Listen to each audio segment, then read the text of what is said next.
শাকিব খান বাংলাদেশে তো পপুলার এবং উনি তো দেখতে সুন্দর, খুব ফর্সা ফর্সা মানুষ সুন্দর আমাদের দেশে কোনো কালো মানুষ সুন্দর বলে না। এটা দুঃখজনক না? মানে আমাদের দেশের বলেন না, আমাদের দেশের একটা টেল বিজ্ঞাপনে বলেন না যে একটা কালো মডেল নিয়ে অভিনয় করাতে দেন না, তো ফর্সা মানে সুন্দর আসলে। তো শাকিব খান ফর্সা, উনি সুন্দর। ওনার কাজ কেমন সুন্দর, আয়নাবাজি, তারপর রিক্সা গার্ল, দুটার পরে মানে একটা গ্যাপ দিয়েই বানানো। তো এখন কি সামনে কোনো সিনেমা বানার পরিকল্পনা রয়েছে কি? সত্যি কথা বলতে আমি জানি না এই শব্দটা বা এই জায়গাটা কেন তৈরি হয়, যে গ্যাপ। একদিনও তো বসে থাকি নাই, গ্যাপ তো আসলে একদিনও দিই নেই। পাচ্ছে না কেন? কেন পাচ্ছে না? এরপরে আমি রিক্সা গালের পর শর্ট ফিল্ম বানাইছি কত।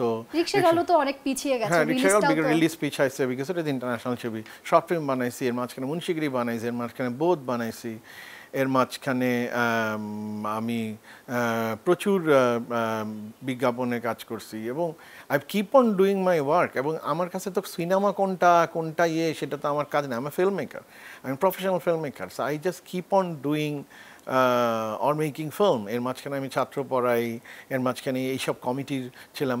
So we are keep on doing my work. মানে ফিল্ম মেকিংয়ে এই যে একটা আওয়াজ, যে ফিল্ম বানাইতে হবে, এই আওয়াজ আমি দিতে চাই না। I don't want to do it. আমি তো কাজ, এখনকার সমাজে কিছু হয় না, দরকার না হলে না হয়, কি দেখবে, দেখার দরকার নেই। আমি মরে যাব, আমার কয়েকটা সিনেমা লোকজন থাকবে, আমার কিছু ছাত্রছাত্রী আমার কথা বলবে, দ্যাটস ফাইন।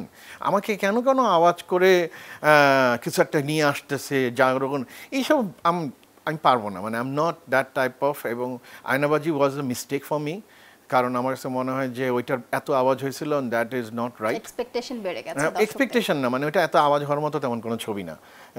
কিন্তু ওইটা দেখে ফেলছে মানুষ, এটা হয়। কিন্তু ওই ধরনের ছবি, ওই ধরনের করতে চাই না। হ্যাঁ, ছবি যদি মানুষের ভালো লাগে, আমার ভালো লাগবে, বাট ভালো লাগানোটা আগে মাথায় রেখে ছবি বানাতে পারবো না। আওয়াজে বিশ্বাসী না, কিন্তু কাজ তো আসছে সামনে। জি, আমি একটা সিনেমার স্ক্রিপ্ট করছি, দুটো সিনেমার স্ক্রিপ্ট করছি। একটা তো অনুদানের ছবি, যেটা অলরেডি আমরা পিছায় আছি 1 বছর। অনুদান আগেই 1 বছর আগে, মানে এখন জমা দেওয়া দরকার, কিন্তু আমরা এখন শুটিংয়ে করতে পারিনি, বিকজ এই ছবিটা করতে আমার যে পরিমাণ টাকা লাগবে সেই টাকাটা আমি জোগাড় করতে পারিনি। কারণ ছবিটা মাত্র 70 লাখ টাকা দিয়েছে, কিন্তু আমার এটা অনেক টাকা লাগবে, কারণ এটা পিরিয়ড সিনেমা এবং এটা বাংলাদেশের ইতিহাসের জন্য একটা গুরুত্বপূর্ণ সিনেমা, 69-এর আগরতলা মামলা। তো এই মামলার গল্পটা যে ঠিক মতো করতে হয়, তাহলে এটার যে পিরিয়ডের যে টেক্সচার আমার তৈরি করতে হবে, সেটার যে খরচা আমার লাগবে, সেটা আমার জোগাড় করা হয়নি। সেইটা জোগাড় জন্য আমি চেষ্টা করছি, জোগাড়টা হচ্ছে। আমার মনে হয় যে নেক্সট ইয়ার আমি এটা আগে শ্যুট করতে পারবো না। এর আগে আমি হয়তো বা আরেকটা ছবি বানাবো, সেটার জন্য আমি প্রস্তুত হচ্ছি। ওয়েব সিরিজের জন্য লেখা শেষ, আগস্ট মাসে ওয়েব সিরিজ শ্যুট হবে, তার মধ্যে আরেকটা ওয়েব সিরিজ শ্যুট হবে। সো কাজ করে যাচ্ছি বিভিন্নভাবে, বিভিন্ন সার্কেলে। মানে if I make a TikTok, that's also my visual representation. যেটা বললেন যে আগরতলা ষড়যন্ত্র নিয়ে আপনি বানাতে যাচ্ছেন। ষড়যন্ত্র না, এটার জন্যই আমি এটা বানাচ্ছি। ইট ইজ নট এ ষড়যন্ত্র মামলা, এটা সত্য মামলা। যে কথাটা বলে ষড়যন্ত্র, এইটারকে ক্রিটিক করার জন্য আমি ছবিটা বানাচ্ছি। এটা ষড়যন্ত্র না, এটা একটা বাংলাদেশের মুক্তিযুদ্ধের সবচেয়ে গুরুত্বপূর্ণ স্টেপ। কিন্তু আমরা সবাই আসলে আগরতলা ষড়যন্ত্র এই নামে আসলে সবাই জানি, পাকিস্তানিরা দিয়েছে। হ্যাঁ, আর এখানে অনেকে আসলে ষড়যন্ত্রের শিকার হয়েছে, যতটুকু আমরা জানি। অনেক ওইটাই দেখতে পাবেন ছবিটাতে। ইতিহাস তো হচ্ছে যে আমরা সকলেই মোটামুটি পড়া হয়েছে, কিন্তু আসলে সিনেমার কাহিনীতে কেমন ভাবে আসছে সেটা সিনেমার কাহিনীটা আসবে হচ্ছে, it's basically conversation. It's basically আমি আমার এই সময়ের অডিয়েন্সের সাথে কনভারসেশন স্টার্ট করব যে অ্যাকচুয়ালি ঘটনাটা কি হয়েছিল। এটা আমার পয়েন্ট অফ ভিউ থেকে। আপনাকে অনেক কিছু আসলে ঘাটাঘাটি করতে হয়েছে, রিসার্চ করতে হয়েছে। 5 বছর, দীর্ঘ 5 বছর, কম কিন্তু না। জি, এখনো পর্যন্ত আগরতলা নিয়ে এমন কোনো বই বের হয়নি যেটা আমার কাছে নাই এই মুহূর্তে। বাহ, চমৎকার। তাহলে আমরা একটা পূর্ণাঙ্গ রূপে ভালো একটা কিছু পেতে যাচ্ছি আগরতলা নিয়ে। ওটিটিতে কাজ করেছেন, সবই হইচই কেন্দ্রিক। দেশীয় প্ল্যাটফর্মে কেন না? দেশীয় প্ল্যাটফর্মে অনেক আগে একটা মুন্সিগিরি করেছিলাম, তারপরে হইচইতেই আমি বোধ করেছি, হইচইতেই আমি ঢাকা মেট্রো করেছি। আমাদের বাংলাদেশের আসলে ম্যাক্সিমাম দর্শক তো আসলে ওটিটি বেসড না, ইউটিউব বেসড কিংবা সিনেমা হলে গিয়ে তারা দেখার মতো মানুষ কিংবা সাধারণ টিভি চ্যানেলের মানুষ সাবস্ক্রিপশন দিয়ে দেখার বিহেভিয়ার তৈরি হয়নি। হ্যাঁ, ওইরকম তৈরি হয়নি, জনপ্রিয়তা তৈরি হয়নি। তো এটা আসলে কারণটা কি? আর সময় আমাদের লাগবে একটু, এটা বিহেভিয়ারাল চেঞ্জ হয় মানুষের, যে টাকা দিয়ে এন্টারটেইনমেন্ট কেনা কিন্তু যায়। আমাদের সব লগ্নিত হচ্ছে ওইখানে, ওই কেন্দ্রিক। এটা হচ্ছে যেতে এটা ডেভেলপ করে, এটা হয়ে যাবে।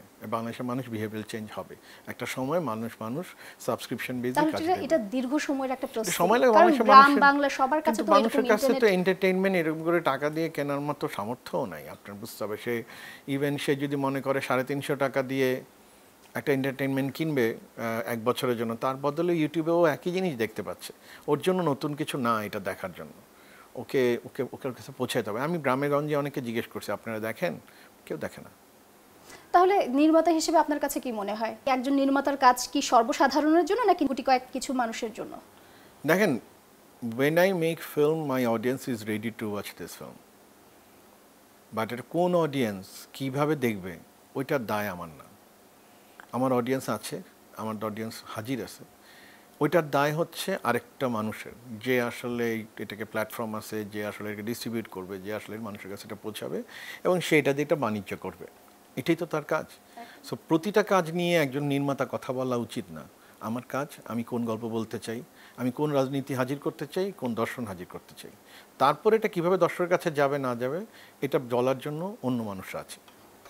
আপনি তাদের কাতারে পড়তেই চান না? না, আমি I am not a distributor আর এক্সিবিটর। কিন্তু একজন নির্মাতা হিসেবে তো আপনার নিজেরও কিছু ওপিনিয়ন থাকতে পারে। আমার ওপিনিয়ন আমার গল্পে আছে, আমার ওপিনিয়ন আমার গল্পে, সেখান থেকে আমি বলতে চাই। আমি যখন নির্মাণ করি তখনই এটার সাথে আমার কনভারসেশন হয়। আচ্ছা, তো আপনার প্রথম যে সিনেমাটা ছিল আয়নাবাজি, সেখানে কিন্তু নাবিলাও অভিনয় করেছে, যার অভিনীত সিনেমা তুফান এবারে মোটামুটি বেশ সাড়া ফেলেছে। বাহ। তো তুফান নিয়ে আপনার আসলে বলার কি আছে, আপনি কি দেখেছেন?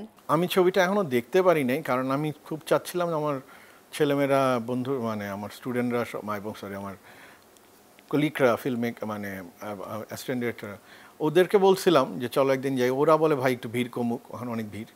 সো হয়তোবা যাবো, এই সপ্তাহে যাবো হয়তোবা ছবিটা দেখতে, কারণ নাবিলা আছে এবং আমাদের সব কাছের মানুষরা আছে। সো তাসিন শ্যুট করছে, শিয়াব আর্ট করছে, তো এরা তো সব they all developed in my advertising industry.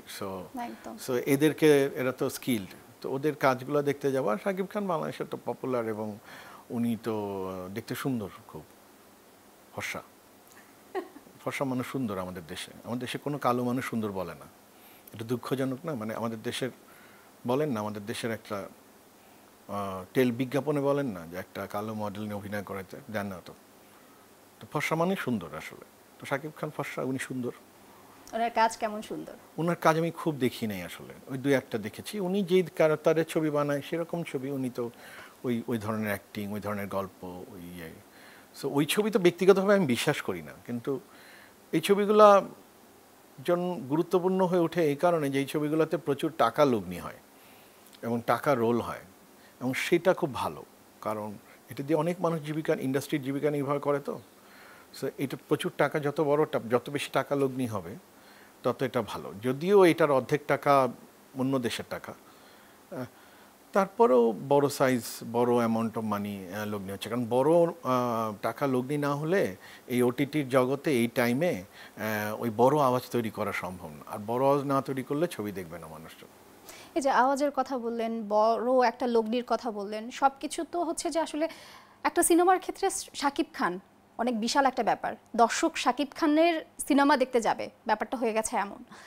তো এই দিক থেকে অন্যান্য আরও আর্টিস্ট রয়েছেন, তাদের দিক থেকে কাজের সুযোগ কি কিছু কমে যাচ্ছে না? দেখেন, এটা সারা পৃথিবীতে popular cinema, this is simple trend. এইটা নিয়ে এত কথা বলার কিছু নেই। রজনীকান্ত যে ওদের গড, তা তো প্রবলেম কি? তখন কি বলছে কেউ রজনীকান্তের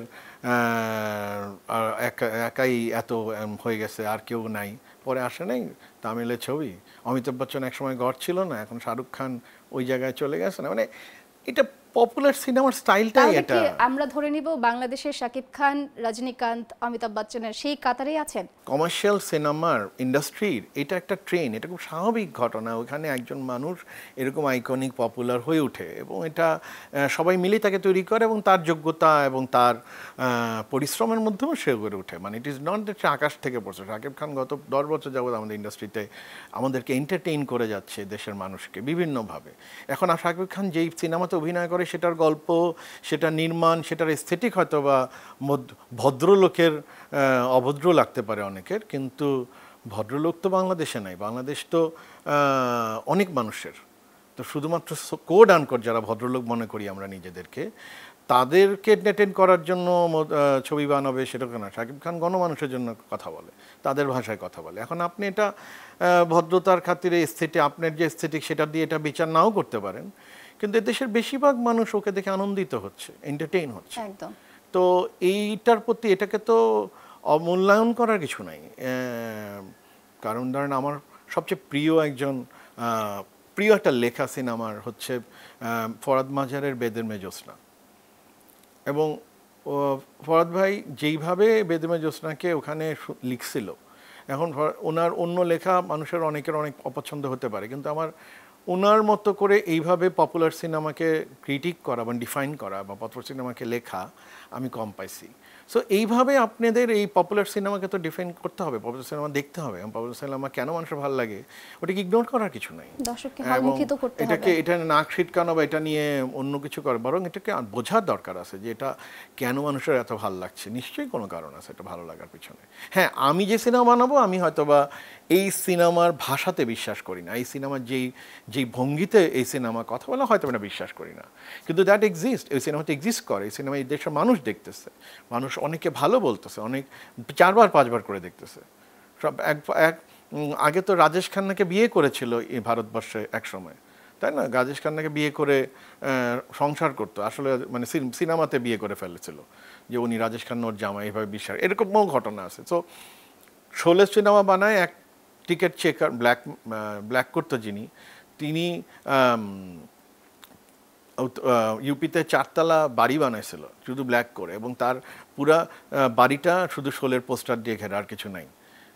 মানে পৃথিবীতে মানুষের অনেক ধরনের উত্তরণ, উপার্জন, জীবিকা এই ইন্ডাস্ট্রির উপর নির্ভর করে।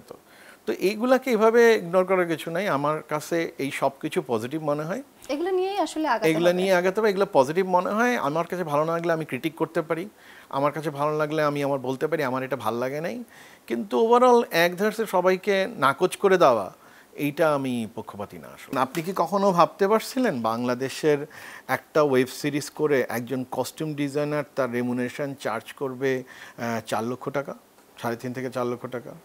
আপনি কি ভাবতে পেরেছেন একটা সিনেমাটোগ্রাফার 20 ডেজ শুটিং করে 11 লক্ষ টাকা রেমুনারেশন চার্জ করবে?